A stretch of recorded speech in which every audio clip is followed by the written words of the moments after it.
Pemirsa, kawasan Times Square di New York, Amerika Serikat kembali menjadi lokasi sholat tarawih perdana umat Islam di New York. Salah satunya atau sholat kali ini di tengah musim dingin namun tidak menyurutkan antusiasme sejumlah warga Indonesia yang turut sholat di sana. Berikut ini laporan jurnalis VOA Randy Wicaksana. Gema azan berkumandang di Times Square, New York, kawasan yang selalu padat dengan turis untuk kembali menyelenggarakan salat tarawih perdana menyambut Ramadan. Sejak pukul 6 sore, lokasi pusat Times Square didatangi ratusan umat Islam yang beribadah sholat maghrib hingga sholat tarawih 11 rakaat. Di antaranya termasuk warga Indonesia yang untuk pertama kalinya merasakan sholat di lokasi ikonik ini. Kayaknya tadi pas dengar suara azan itu rasanya kayak antara percaya nggak percaya ya. Maksudnya kok ada bisa azan di tengah-tengah kota New York gitu ya. Maksudnya hiruk pikuk dengan hiruk pikuknya turis gitu. Dari info di medsos, dari medsos. Ya, kita bisa sholat di buminya Allah yang lain. Iya. Ini adalah ketiga kalinya penyelenggaraan sholat tarawih di Times Square dilakukan, namun ini bisa saya katakan adalah penyelenggaraan yang terdingin. Di aplikasi saya menunjukkan suhu 4 derajat Celcius, tapi karena angin yang berhembus sangat kencang, sensasinya setara dengan cuaca 1 derajat Celcius. Di belakang saya ini adalah saf untuk perempuan, di sebelah sana adalah saf untuk laki-laki, sementara ada juga booth-booth yang menyediakan Al-Quran yang dibagikan secara gratis untuk para turis. Tujuannya satu, untuk menaikkan awareness mengenai Islam di Amerika Serikat. Bagi penyelenggara, ibadah di ruang terbuka ini diharapkan bisa menunjukkan wajah Islam yang damai dan terbuka, dan melawan narasi Islamofobia yang sempat memuncak pasca serangan 11 September. I came to New York on September 10th, 2001, hours before 9/11. My nickname in school was terrorist. That's what they called me all the time. I've lived through Islamophobia. Allah brought me out of that, and now He's chosen us. He's favored us to have the adhan be playing inside of Times Square and in the heart of New York City, the heart of the world. This is from Allah. No, I've been here a lot, so first time seeing this, so it's pretty cool. So to see this happening here in Times Square and people watching it, kind of it's inviting the world to see just how beautiful this religion is. Penyelenggaraan tarawih kali ini sekaligus membawa pesan terkait Gaza untuk para jemaah dan pengunjung. But this time around, it's different because our lives are with them right now. We are one body, we are one ummah. They are feeling pain, so we are feeling pain. And this night will be concluded with a beautiful dua for our brothers and sisters in Palestine as well too, inshallah. Ramadan di Amerika Serikat dimulai Senin 11 Maret 2024. Di New York, puasa dimulai pukul 6 pagi hingga 7 malam. Dari New York, Randy Wicaksana, VOA.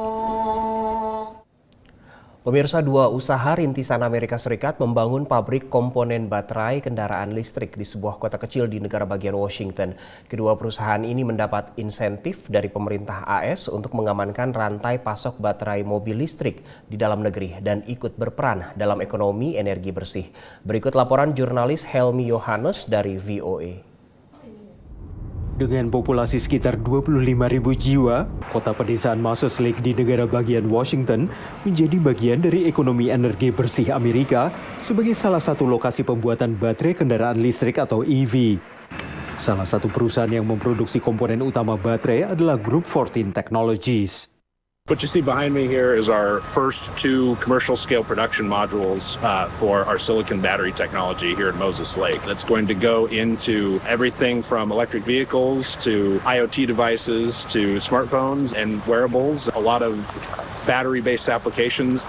Pendatang baru di Moses Lake membantu mengubah ekonomi lokal dari pertanian dan manufaktur tradisional menjadi teknologi, menurut warga asli Moses Lake yang adalah seorang manajer di pabrik Sila Nanotechnologies. We worked in the fields that actually this building is sitting on today. It's been, fast-paced, but moving forward, super exciting about the opportunities that we bring here for Sila, for the community, and for the overall EV market.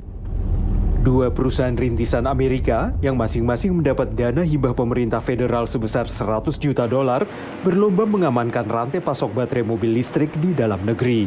Catching up to the world leaders in Asia is quite challenging. And so the way to do that is actually not to build the same thing that they're building in Asia. It's to build the next generation of battery technologies.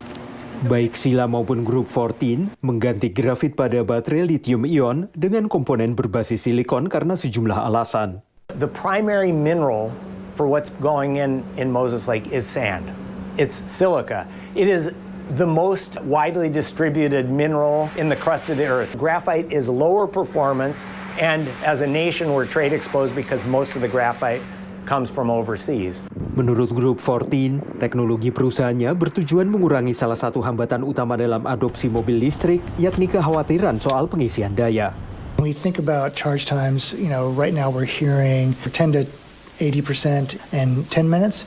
Well, what if that changes and it comes down to 5 minutes? What if it starts to get closer to what it really is for, the way we think about refueling a car? Pemerintahan Biden mendorong mobil listrik sebagai bagian dari agenda perubahan iklim, sementara sebagian besar calon presiden dari Partai Republik menolaknya. They want to go all electric and put you all out of business. Menurut Nanotechnologies, Amerika Serikat memperkenalkan kendaraan listrik kepada dunia, jadi seharusnya tidak menghindar dari peluang berinovasi. The world is going to go towards all electric vehicles, whether the Democrats are in the White House or the Republicans are in the White House. Energi bersih mungkin menjadi topik yang kontroversial selama musim pemilihan presiden Amerika. Tapi kota Moses Lake berharap bisa mendapatkan keuntungan dari industri mutakhir yang akan masuk ke kota ini dengan ratusan lapangan kerja baru. Dari Arlington, Virginia, saya Helmi Yohanes dan tim VOA. Jangan beranjak dulu pemirsa, Presisi Pagi masih akan segera kembali.